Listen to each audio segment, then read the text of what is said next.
There comes a moment when what you imagine no longer feels like something you are trying to create. It begins to feel like something you have already entered. The scene may last only a few seconds. Nothing dramatic happens in the room. Your phone does not ring. The numbers in your account do not suddenly change. The person you are thinking about does not appear at the door. Yet you open your eyes differently. A minute earlier, your desire was somewhere ahead of you. Now it feels strangely close. You may not have words for what happened. You only know that the usual distance is gone. The desire no longer feels like a picture hanging on the wall of your mind. For one brief moment, you were inside it. That moment matters more than you realize. Because the instant an imagined experience becomes real to you, even inwardly, it stops being merely an idea. It begins influencing the person you are. And once the person changes, everything that person touches begins to change with them. Let us prove this together. Think of something you expect to do tomorrow. Choose something ordinary. You may make coffee, open your laptop, drive to work, answer a message, or sit in a familiar chair.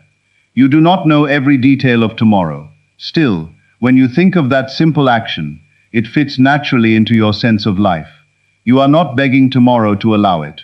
You do not need a vision board to convince yourself that you are capable of opening your laptop. There is no internal debate. The event belongs in your world, so your mind receives it without resistance. Now bring to mind something you deeply want. Do not change it. Do not make it smaller to protect yourself. Let the real desire appear. Notice the difference. The first thought entered quietly. The second may have brought tension with it. Your mind may have rushed toward questions. When will it happen? What if it never happens? What should I do next?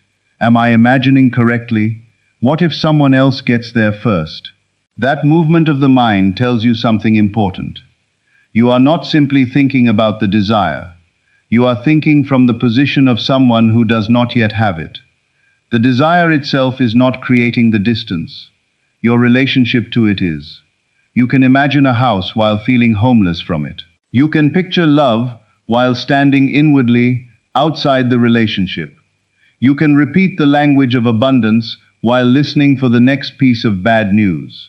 You can visualize success every morning and spend the rest of the day identifying yourself as the person who is still trying to become successful. The image may be correct. The position is not. Feeling it real is the moment your inner position changes. You stop looking toward the experience. You begin looking from it. That difference sounds small when described in words. In consciousness, it is enormous. Imagine standing outside a restaurant on a cold evening. Through the window, you see people laughing beneath warm lights. You can describe the room. You can imagine the food. You may even picture yourself sitting at one of the tables, but you still feel the glass between you and the experience. Then the door opens. You walk inside. The temperature changes. The sounds surround you. Someone takes your coat. A chair is pulled back, and the room you were observing becomes the room you occupy. The restaurant did not become more vivid. Your position changed. This is what happens when an imaginal act becomes real. The future does not need to become louder. You need to move inside it. Most people remain at the window and wonder why their techniques feel empty. They see themselves receiving what they want. They watch themselves succeeding. They observe another version of themselves being loved, celebrated, healed, or financially secure. The image is impressive, but they are nowhere inside it. They are creating a movie about the person they wish to be. Then they watch that movie from the identity they wish to leave behind. My friend, you do not change by becoming a better spectator. You change when you become the participant. Tonight, I am going to show you how to cross that invisible distance. Before I do, we must clear away a misunderstanding that has made this far more difficult than it needs to be. People hear the phrase, "feel it real," and immediately they begin searching for a powerful feeling. They expect a wave of joy. They wait for chills. They want their chest to open, their breathing to change. and their entire body to announce that the manifestation has been accepted. When that intensity does not arrive, they assume they have failed. So they push harder. They replay the scene. They add more details. They repeat affirmations with greater force. They try to manufacture gratitude. They turn a simple imaginal act into emotional labor. Then, exhausted, they open their eyes and wonder why the desire still feels far away. Listen carefully. A strong emotion can accompany reality, but strong emotion is not what makes something real. You have felt fear over events that never happened. You have become angry over conversations that existed only in your head. You have cried during a film while knowing that the people on the screen were actors. Intensity proves that you are emotionally involved. It does not prove that you have accepted an experience as part of your life. Reality has another signature. It carries recognition. When something is real to you, you do not merely react to it. You locate yourself within it. You know where you are. You know what it means. You know who you are in relation to it. Think of a memory from last week.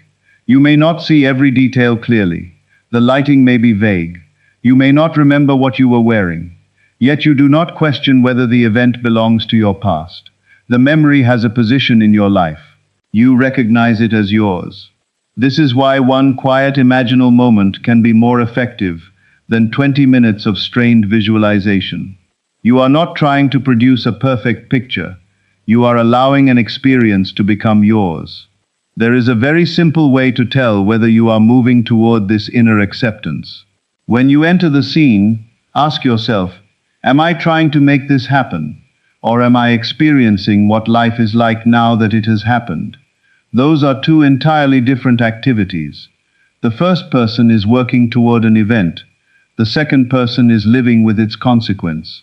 Suppose you desire a new home. From the old position, you may picture receiving the keys. You feel excited. You imagine everyone congratulating you. Then the scene ends, and you return to wondering how you will afford it. Try moving farther into the fulfilled state. It is 3 weeks after you moved in. There are boxes you still have not unpacked. One kitchen drawer sticks slightly when you pull it open. You know which floorboard makes a sound at night. A delivery driver asks for directions, and without thinking, you call the building My Place. Now the experience has a history.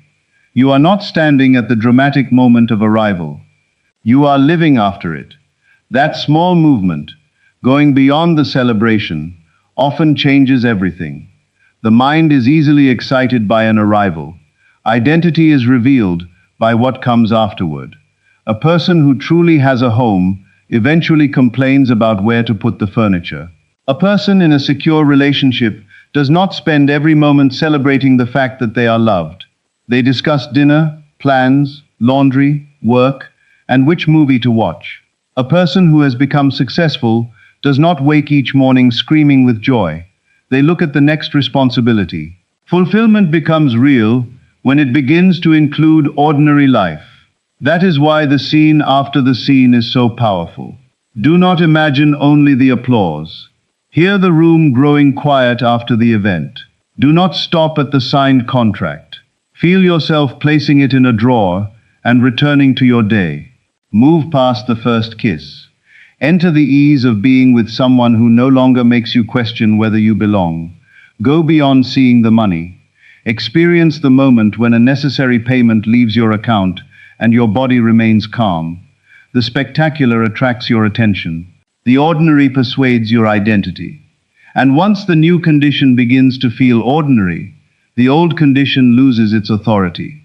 This is the part that people rarely understand.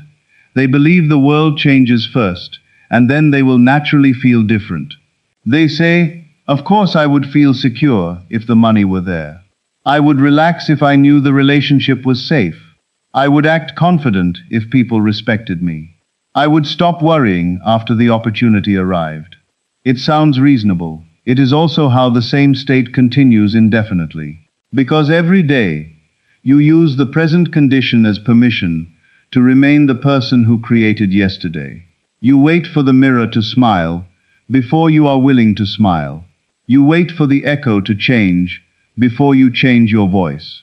You wait for life to introduce you to a new self while carrying the old self into every room. The change begins in the opposite direction. You occupy the new inner position first. Not as a performance, not as denial. You accept for a moment that the desired experience is real and notice who you become in relation to it. That new self then begins meeting the same world differently. At first, the changes are so subtle that you may overlook them. You do not send the message you would normally send. You pause before agreeing to something that does not respect you.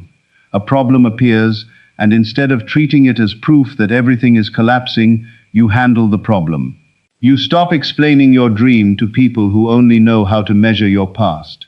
An opportunity catches your attention because you are no longer assuming that opportunities belong to other people. You make a decision more quickly. You leave a conversation without replaying every sentence for 3 hours. You rest without feeling guilty. You ask for what you need. You decline what you no longer need.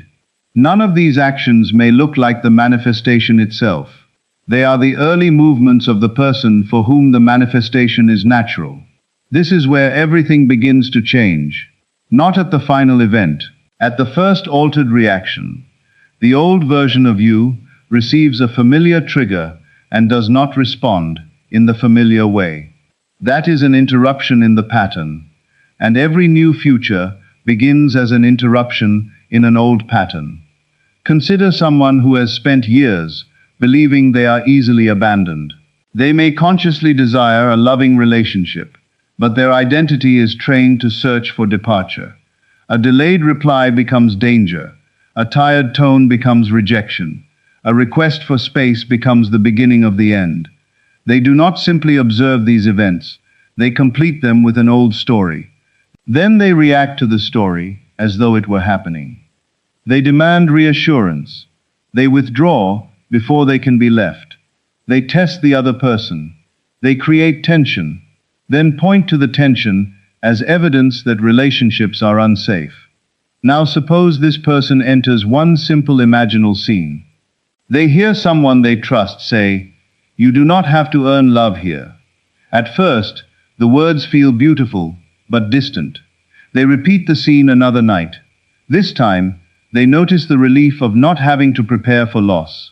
A few days later, the sentence returns during an actual moment of uncertainty. Nothing outside has changed yet. The delayed reply is still delayed, but the old conclusion does not arrive as quickly. There is space. Inside that space, a new response becomes possible.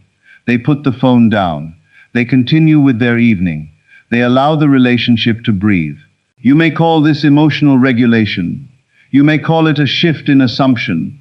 You may call it living from the end. The name does not change the principle. An inner experience became real enough to interrupt an outer pattern. That interruption changed the next action. The next action changed the conversation. The conversation changed the relationship. This is how an invisible state builds a visible path. People often imagine manifestation as though reality were a locked door and the correct technique were a secret code. They believe that if they visualize with sufficient precision, reality must open. Then every practice becomes a test. Did I feel enough? Was the scene clear enough? Did I fall asleep in the correct state? Did I accidentally think something negative? Should I start again? My friend, this obsession with correctness is not proof of faith. It is fear disguised as spiritual discipline.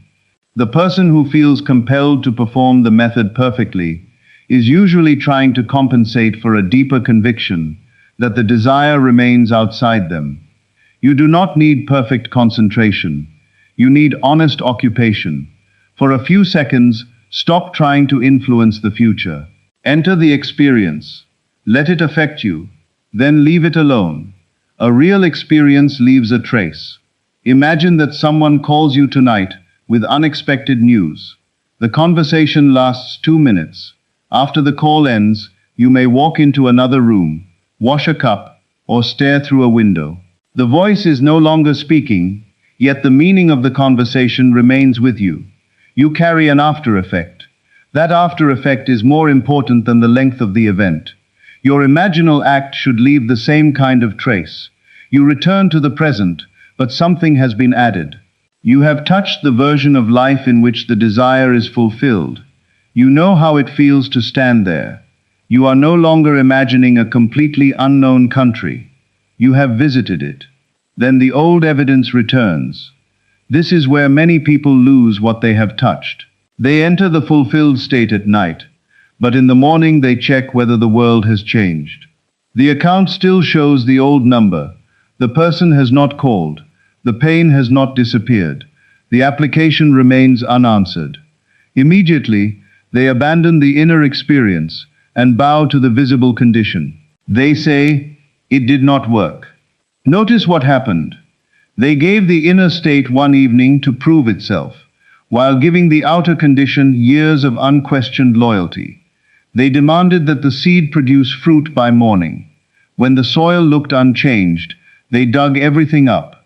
You cannot build a new state while conducting an hourly investigation into whether the old state has surrendered. There is a moment after every imaginal act when you must decide which experience receives your loyalty. Not which experience you can see, which one defines you. The present facts may need practical attention. Pay the bill, attend the appointment, answer the email, have the necessary conversation.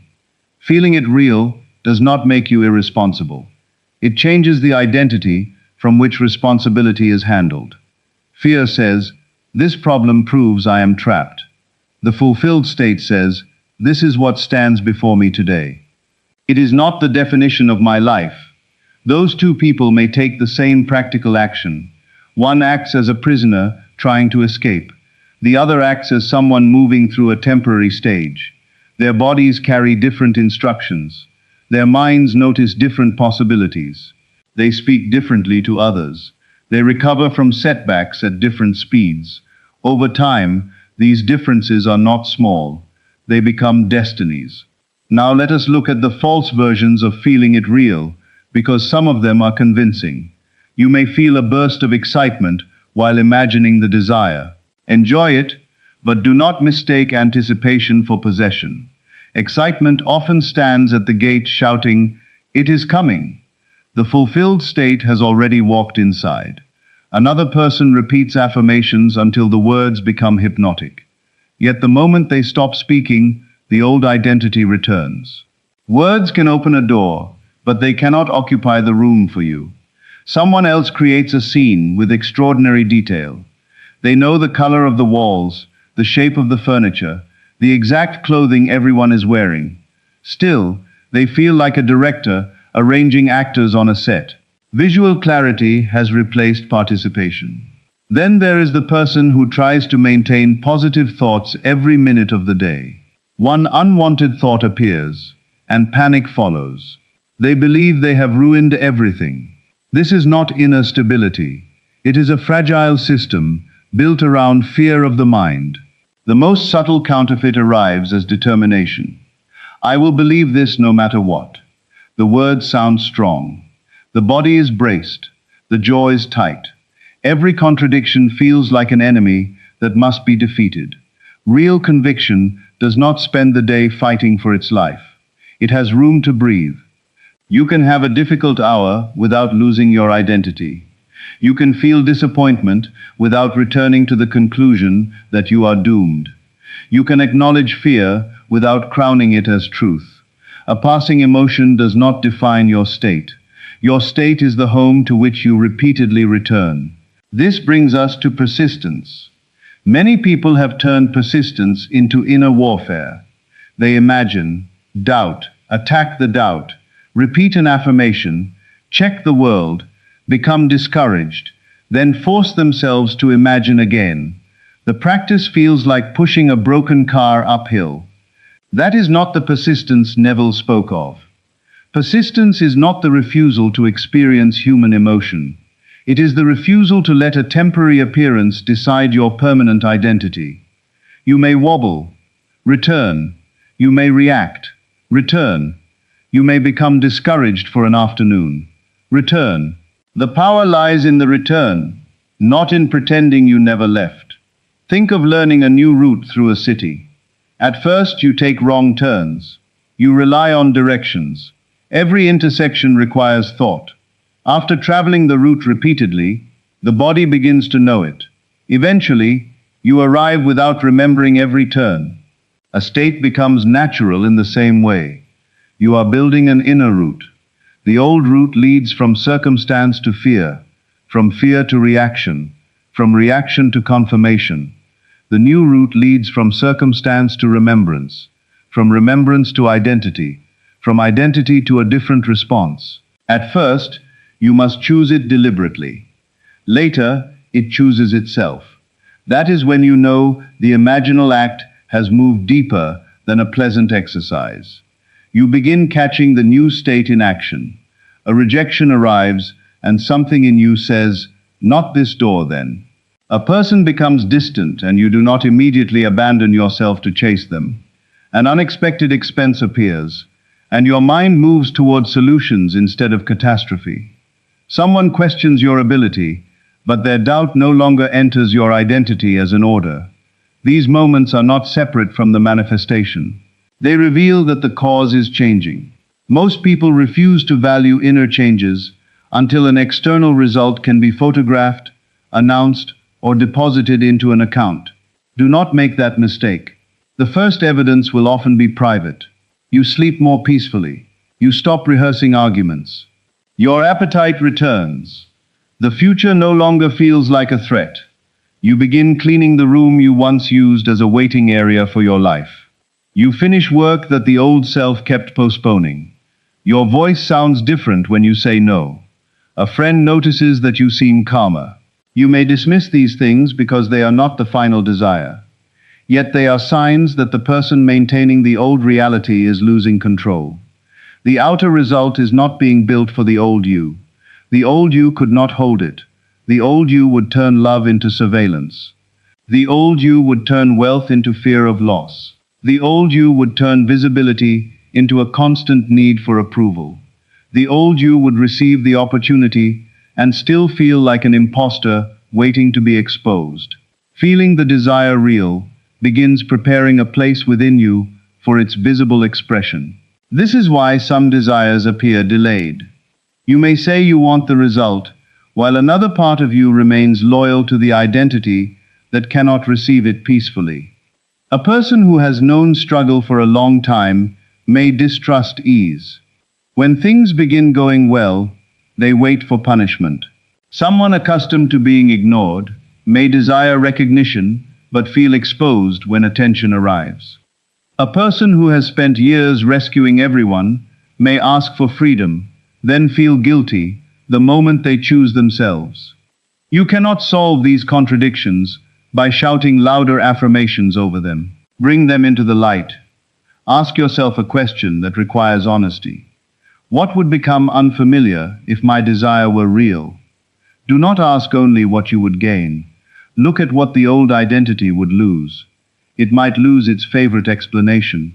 It might lose the right to blame someone from the past. It might lose the sympathy earned through endless struggle. It might lose a role within the family. It might lose the comfort of saying, "I could have succeeded if only life had given me a chance."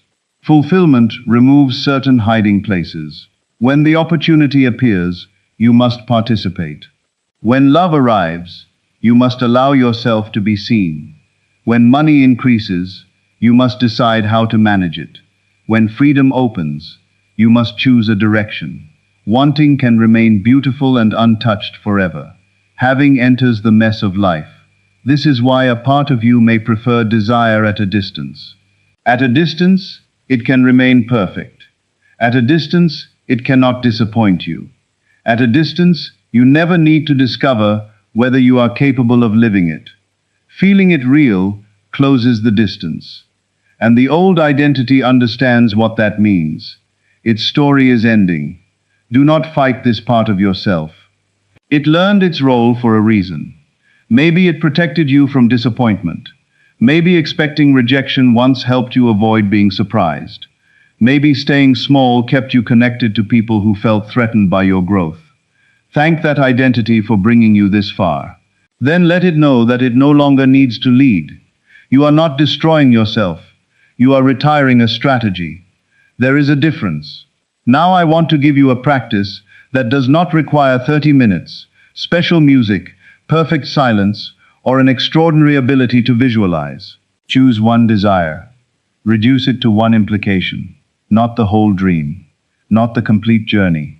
One small event that could only be true if the desire had already been fulfilled.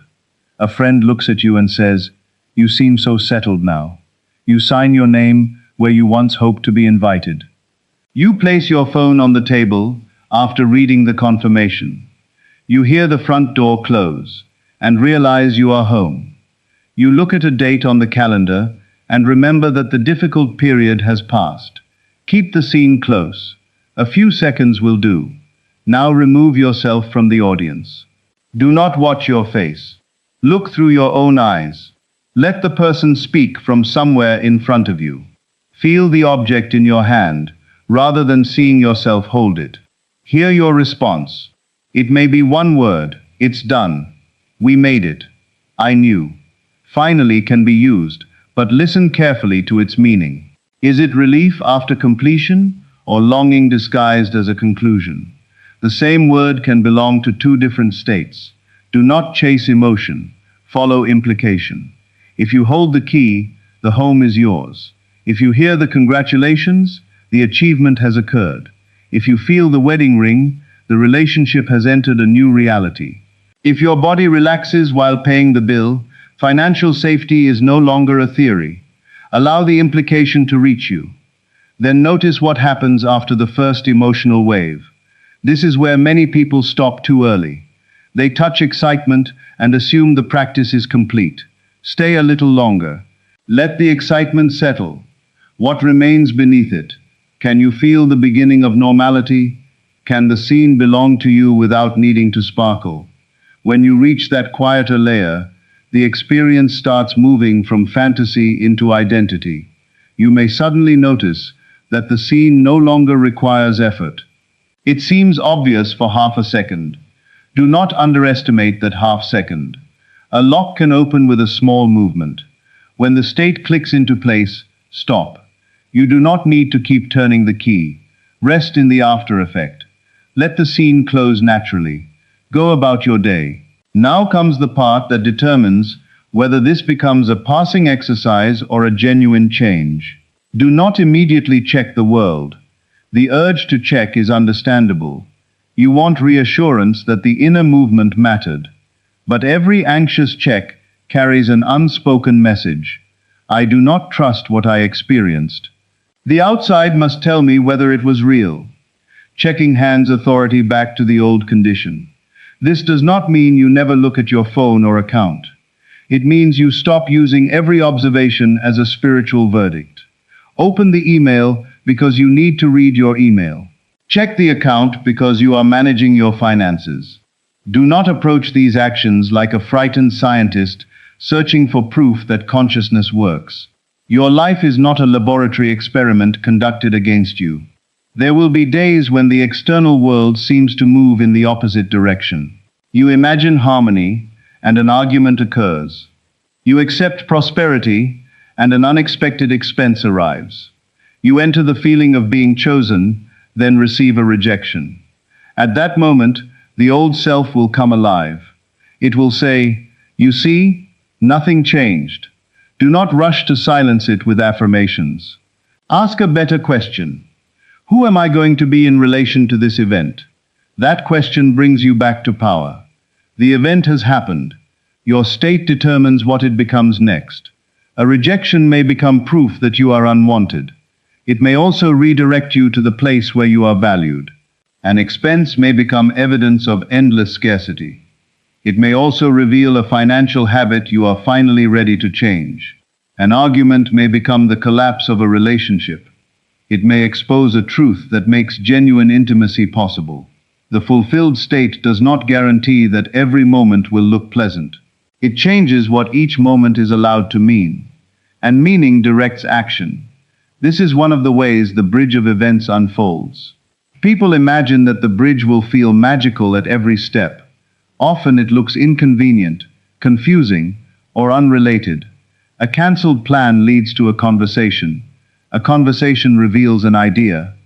The idea leads you to send a message. The message reaches someone who remembers your name months later. An ending frees time you did not know you needed. A mistake exposes the exact skill you must develop. You cannot always judge the bridge from the middle. From the middle, construction looks like disorder. Walls come down. Dust fills the air. Rooms become unusable. If you entered a house during renovation and knew nothing of the plan, you might believe the building was being destroyed. Do not call every disruption failure. Some events remove structures that cannot accompany your new identity. Your task is not to control every step. Your task is to remain loyal to the fulfilled position while responding intelligently to what appears. Loyalty does not mean rigidity. You may change the plan. You may release a particular person. You may discover that the opportunity arrives through a different door. You may realize that the deeper desire was never the object itself, but the freedom, belonging, dignity, or peace you associated with it. Feeling it real does not make you obsessed with one route. It makes you intimate with the state. Once the state becomes yours, you stop worshipping the method of delivery. This is a major sign of movement. You become less controlling. The old self demanded a specific person, date, message, sequence, and explanation because uncertainty felt dangerous. The new self knows what it has accepted inwardly and allows life more room to arrange the details. That does not make you passive. You become available for natural action. There is a kind of action that comes from fear. It feels urgent, repetitive, and heavy. You send another message because silence is unbearable. You accept a bad deal because no other opportunity seems possible. You work without rest because stopping makes you feel worthless. You say yes while resentment builds inside you. Then there is action born from the fulfilled state. It often arrives quietly. Call this person, submit the work, go to the meeting, take the course, have the conversation, leave, wait. The action may still require courage. Yet beneath the nervousness, there is a clean quality to it. You are not trying to force life to rescue you. You are expressing the person you have already accepted yourself to be. This is why the moment you feel it real, everything begins to change. Your actions stop being negotiations with absence. They become expressions of identity. Your words change. Your timing changes. Your boundaries change. Your standards change.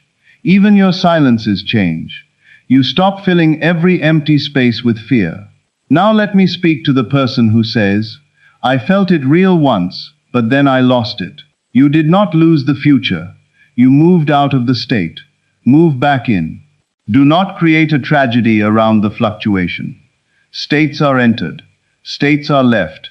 You have moved through many of them today without noticing. Confident in one conversation. Insecure in another. Peaceful at breakfast. Irritated by noon. Hopeful in the evening. Your ability to leave a state proves your ability to re-enter one. The mistake is turning a temporary return to fear into a permanent conclusion. I am back at the beginning. No, you are not. You now know the way. The first visit showed you the location. Return without drama. The old self may ask why you must repeat the practice if the desire was truly accepted. Because naturalness develops through familiarity. You are not repeating to persuade a reluctant universe. You are familiarizing yourself with a new home.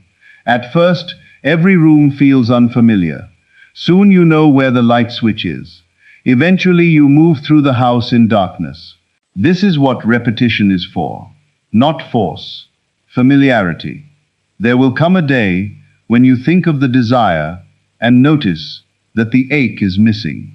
This may frighten you. The desire once occupied your mind constantly.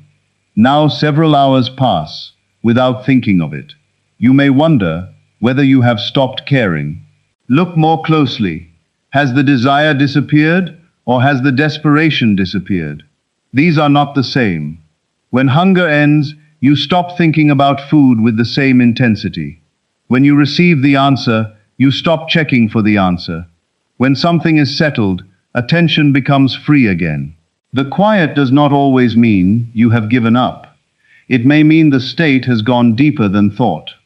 Many people sabotage themselves at this exact point. They miss the excitement of wanting. Longing gave their days a mission. Searching gave them an identity. Every new technique created a fresh beginning. If the desire is inwardly fulfilled, the search must end.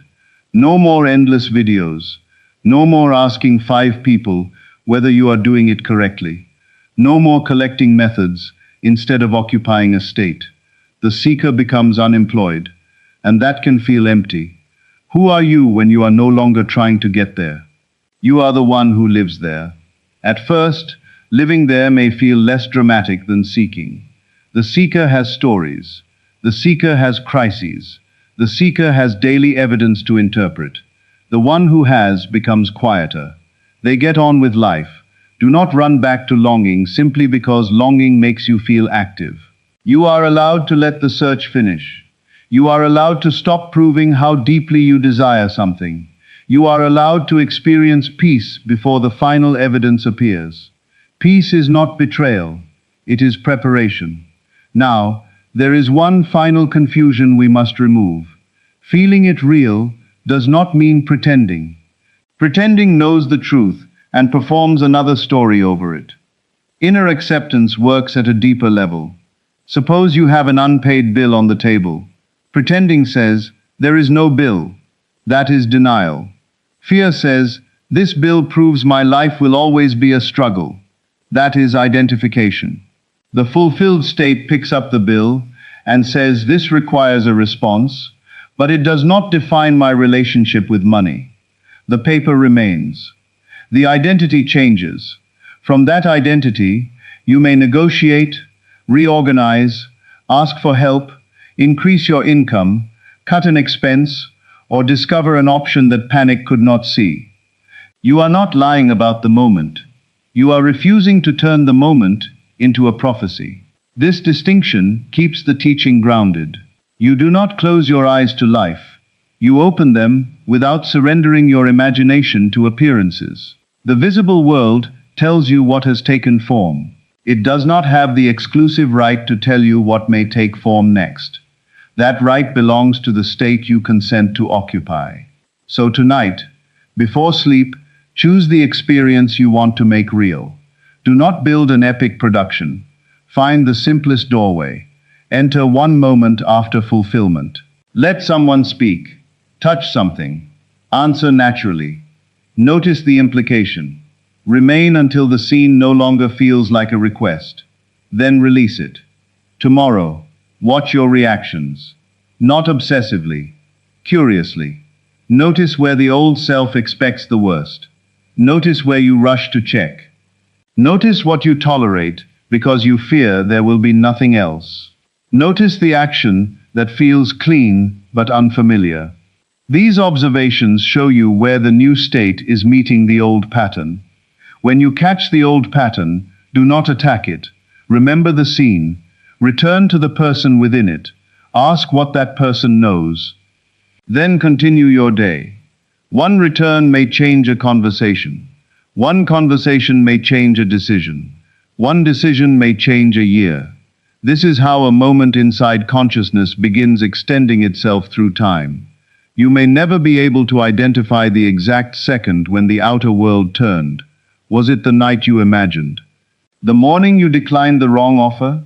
The afternoon you contacted someone without fear? The week you stopped chasing? The day an apparent setback moved you to another path? Life rarely shows you the entire chain while it is forming. Later, you look back and see that everything began before there was evidence. It began when the desire stopped feeling like a distant object. It began when your body no longer prepared for its absence.